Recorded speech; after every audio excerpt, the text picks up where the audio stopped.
Good morning, everybody. Welcome to a fresh new Maamer. I am so excited. What an amazing, I'm like so thrilled to get started on this. For everyone, I want to encourage you guys, as much as we're going to start the actual Maamer, which is on page 40, if I remember correctly. I want to encourage everybody on your, free time, because it's so beautiful. It's like such a pleasure to read the stuff before. So it's funny because on the one hand, they're technically translated, they're called sichos, but they're very different style than like Likutei Sichos. So for everyone who's learning right now on the Likutei Sichos project, first of all, Mazel Tov. Yesterday was the Siyum, and they had the women's for bringing at 3 o'clock. It was really, really beautiful. I didn't watch the whole thing, but it was really, really nice. So Mazel Tov for all your hard work. And by the way, I didn't finish every single one, but it's amazing to have learned a bunch, if not most, hopefully, of the sichos in the Sefer. But anyway, my point is that it's a very different style of quote-unquote sichos, the way that the Frierdiker Rebbe, the sichos in the beginning of this book. So a lot of it is stories and encounters with different people, and it's just such a beautiful taste of what Lubavitch was, in the yesteryear, as we would say, like in the even before the Frierdiker Rebbe's times. Like many of the stories are about the Alter Rebbe's times, and it's just so beautiful. So I strongly encourage everybody.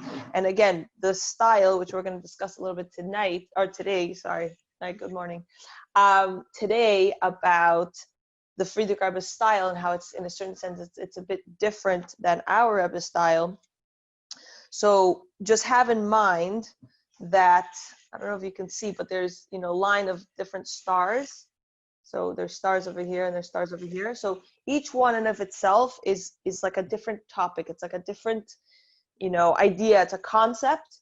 And then as you continue, it's like, okay, why are these two separate topics all about, and like what's their connection? And as you continue, your job is to just appreciate what's the message that the Frierdiker Rebbe is trying to give in this particular section. And once you finish that, then you start with the next one, and you start with the next one, and then at the end, when you finish the entire Sikha, the Frierdiker Rebbe kind of puts it all together in this beautiful package of it's a life-changing experience, because it's a viewpoint, it's a perspective that the Frierdiker Rebbe is trying to give us. Also, I think many of us we're very used to this modern meaning our generation's new lifestyle of shluchim and it's like the Chabad world now is very different than the Chabad world back then, and how much the Rebbe has brought it into this new generation and what's needed for our generation. But just to get a taste of our roots, just to get a taste of where Lubavitch comes from, where Chabad Chassidus used to be, what Chassidim used to be like, it's very important also to give us context, to give us an appreciation for the teachings themselves. So for example, as part of the sichos before, there's also like a whole discussion. It's a story of this person who's a genius, and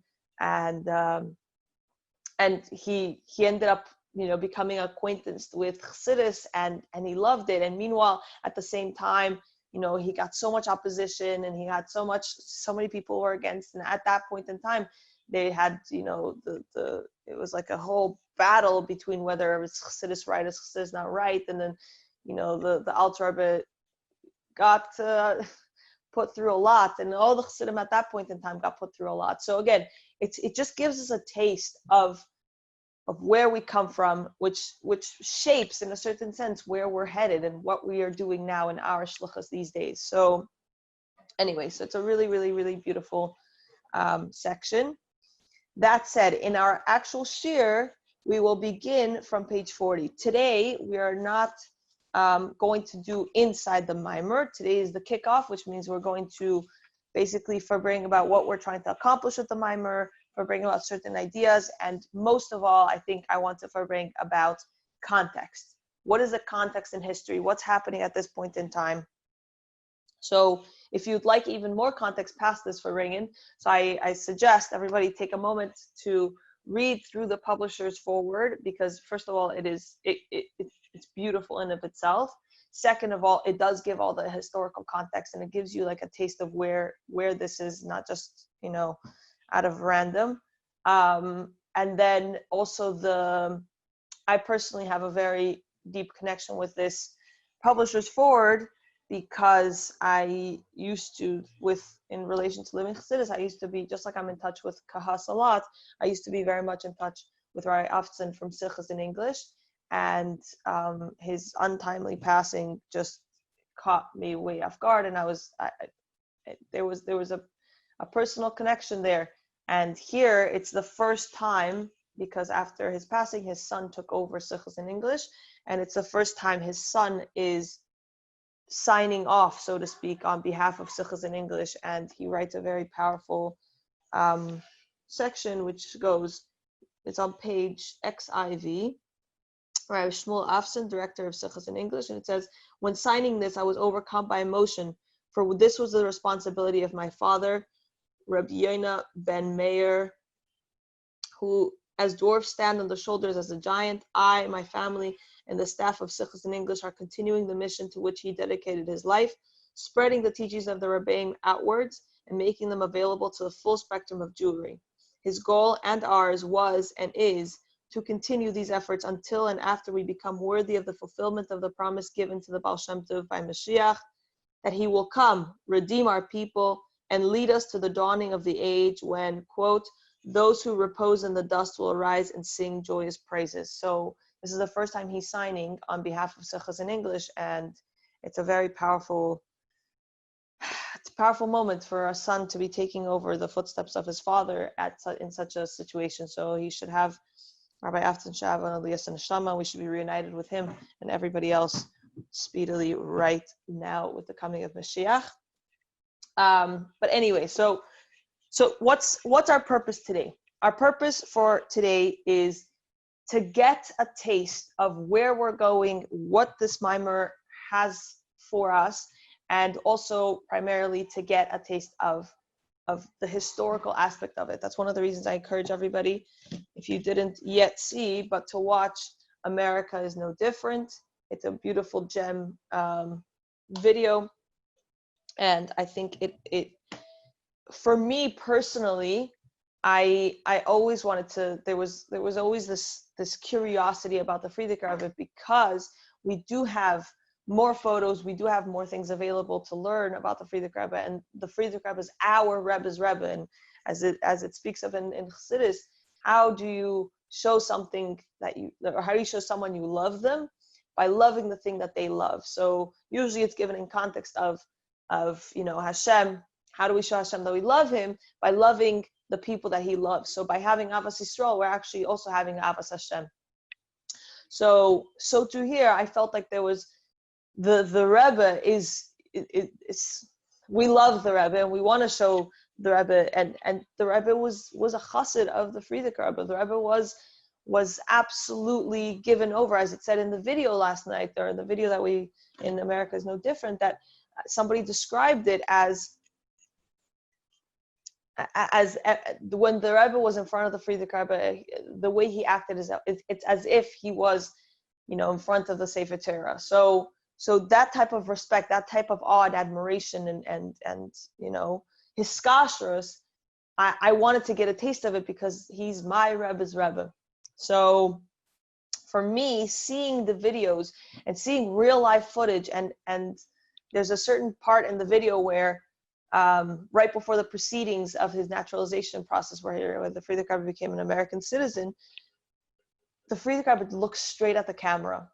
And every time, and I've seen the video several times now, and every time I really feel like it's just like straight into my soul. And it's very, very, very powerful to live, not just the Maamer, not just the written words, but also to see the person, to see movements, to see a facial expression. And for me, it's just very, very powerful.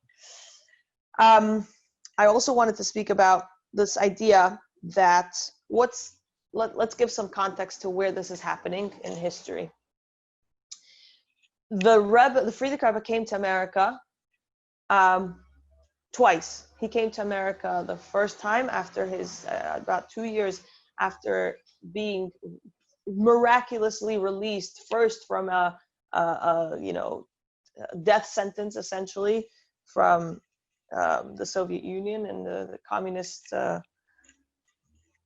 regime, and then came to America with two, and he said explicitly, with two goals. One was to re-inspire and bring up the,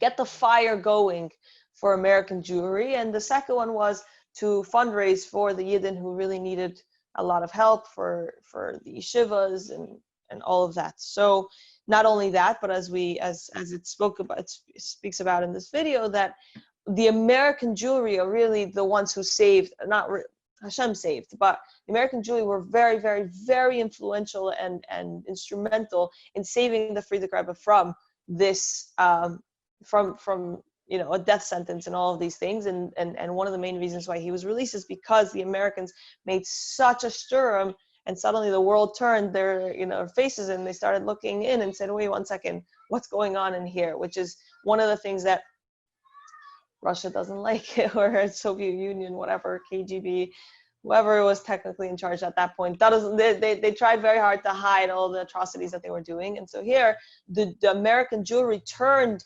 the spotlight and said, wait 1 second, what are you doing to this amazing Jewish leader? And so coming to America in a certain sense was reconnecting with these Hasidim, both Hasidim and people who were not necessarily connected to Lubavitch, but they were felt a very strong connection to the Frierdiker Rebbe. And it's a first time encounter for many of them, and it's a reunion for many of them who knew the Frierdiker Rebbe from before and had that type of hiskashus towards the Frierdiker Rebbe. So that was the first time. During that time, the Frierdiker Rebbe traveled a lot, from city to city. In a certain sense, it was a search for what's going to be the end, if we do happen to come here, what's going to be our end point. And then the Frierdiker Rebbe went back. As part of the video, the Frierdiker Rebbe, it shows in the video, in the years in between the two visits, the Frierdiker Rebbe sent Rabbi the Maamer, amazing chassid that in of itself needs to have like a whole shiur. And after that, during it's like a whole crazy story. If you want to know more about this time in history, you can also read an incredible book called Shiur. It's from Rabbi Reichik of California, and that during that point, the Frierdiker Rebbe went back, set up shop, or ran Lubavitch from Poland, primarily Lithuania, whatever, a few different, but mainly that area in Europe. It's like a lot of history to be condensed into a very short shiur. So, and then afterwards, the Frierdiker Rebbe was actually present during the Warsaw bombing when Nazi Germany took over Poland. The students of the Lubavitch Yeshiva in Otvatsk were present, and they were put through a lot during that time period. Crazy stories.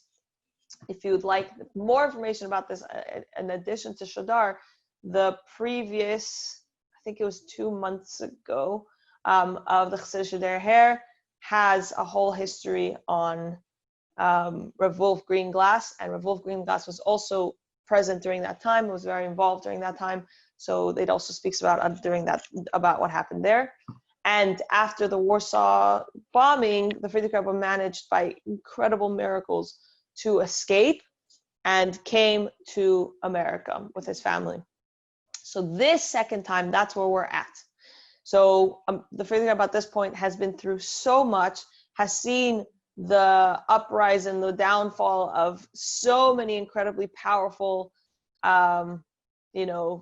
leaders and rulerships, and has seen the tortures of the KGB, has seen the tortures of just, Nazi Germany, a lot of different, it's just, the Frierdiker Rebbe went through so much and saw the ups and downs of so many different, time periods in history, and how that affected also Jewish life. And here he comes to the shores of the U.S., and as one of the speakers talks about here, that at that point in time, even quote unquote Lubavitchers that were, very had strongest kashrus to the Rebbe and came from, came from that family and that background, it was very hard to live a life in this world of the melting pot and the possibility of assimilation, the encouragement of assimilation. And many people on their shores, on their way to America, chucked out their tefillin out off the boats, because you know what, we're going to a new free land. We don't need these things anymore, and not in a defiant way, just they didn't know what to expect. They didn't know what was coming. It was also very hard to keep Shabbos. Most jobs required people to work on Shabbos, and it really pushed the Jewish neshama very, very hard. So this is the backdrop of the types of people and the historical background that we have coming into this Maamer. So the Frierdiker Rebbe is coming. By this point, he already lives in New York, and his health is very, it's not great. And he gets asked by this point, he's not traveling from city to city, but he gets asked in a very, very special and moving encounter, he gets asked to please come visit Chicago and strengthen the Jewry in Chicago. And they come, a whole group from Chicago comes, and they spend Shabbos, the Shabbos before, they spend Shabbos with the Frierdiker Rebbe. So the first sichas in the book are the sichas that were given over here in New York on Shabbos with this whole group from Chicago. Then Motzei Shabbos, they take a train, they travel to Chicago together. It's a train travel. This is not an airplane. And like you and I, I'm sure we know, we get tired even after an airplane, but it's a full train travel, which takes many, many, many hours, almost a full day. And the Frierdiker Rebbe arrives in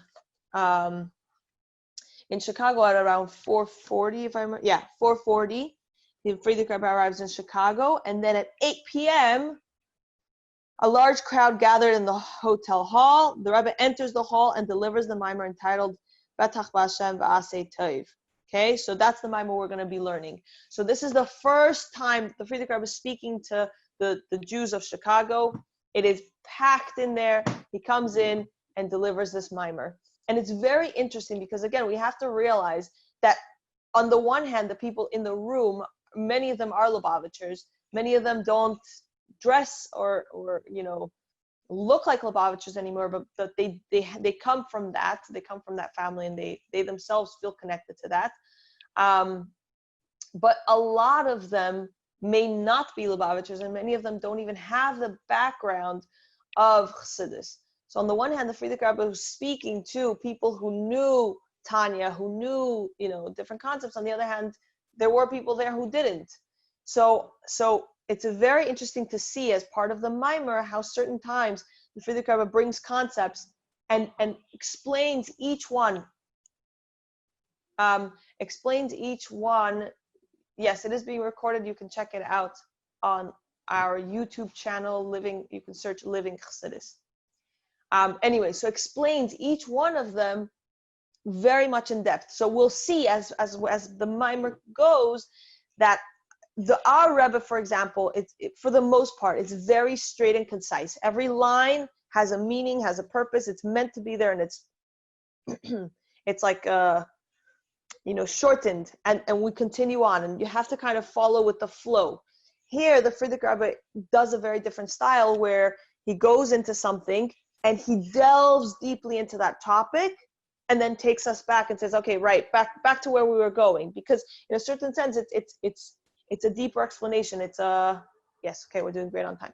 It's a deeper explanation. So, for example, one of the concepts that the Frierdiker Rebbe explains was this concept of the difference between ashes as opposed to a tree. So in the full context of the Maamer, we're kind of like, whoa, where did this narrative jump to? Like, where are we going? Where do we come from, so to speak? And like, how does this fit in? And so we go into it, we discuss it, we explain in depth that every single thing in this world is made up of 4 elements: fire, earth, water, and air. And when fire comes and eats up, so to speak, the wood, in the end, the air, the water, and the fire gets separated, and all that's left is earth.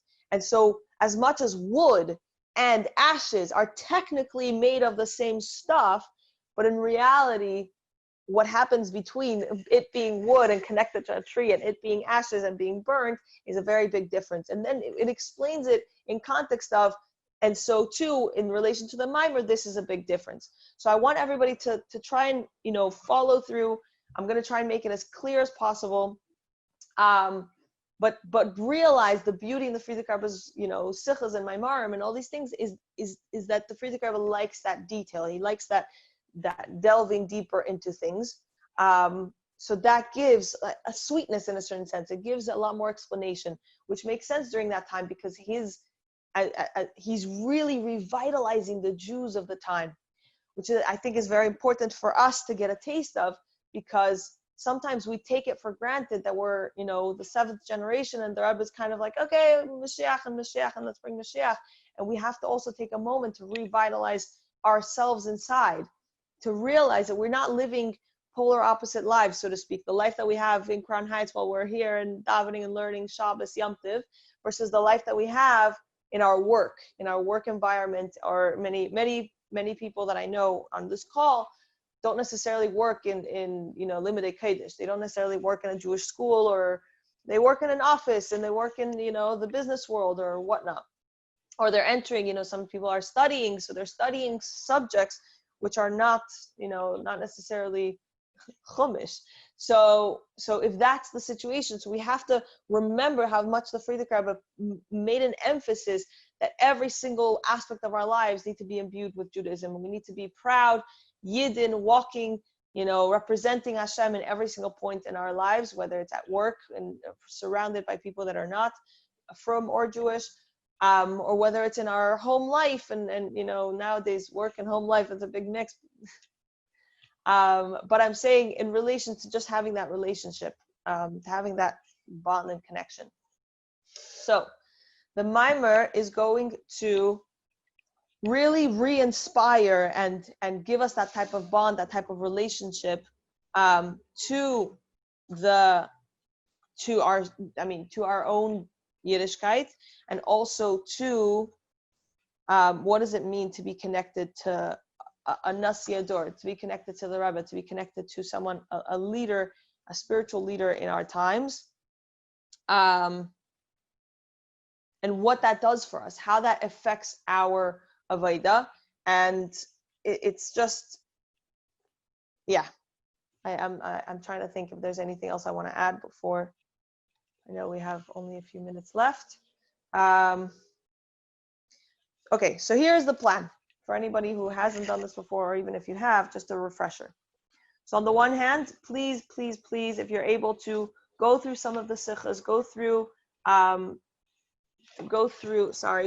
this, like the diary, the timeline, so you can see the timeline and where we're holding, where we're headed, because the rest of the sefer is also absolutely incredible. Go through the sichas before if you're able to. And tomorrow morning, Mirz Hashem, at 8:30, we will start on page 40. We will begin inside the Maamer, and we will try to cover, as per our usual, as I gave in the introduction, every other Maamer we've done before, is that the purpose of our Shiur is not a diktuk class. We're not here to, some classes are, and that's beautiful. But we're not trying to read and translate. Sometimes, especially early morning, sometimes for people who are not, or even if you are well versed in Lashon HaKodesh, so sometimes it's harder to pay attention. So our purpose in our Shiur is, just like everything we do here at Living Chassidus, is to live with Chassidus. And in order to live with Chassidus, we do so by the language that the Nefesh Bahamis speaks, which is it's a reference to Basilani of the Frierdiker Rebbe. And we have to speak the language of the Nefesh Bahamis. So therefore, we are learning these Maimarim in English. So we will be reading the English side of the translation, like the English translation of the Sefer.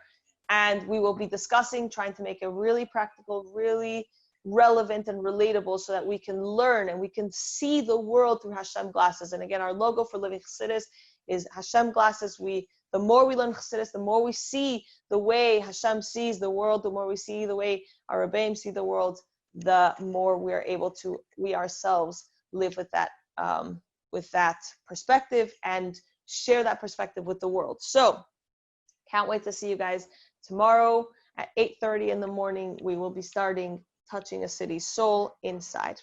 Have a wonderful day, everybody.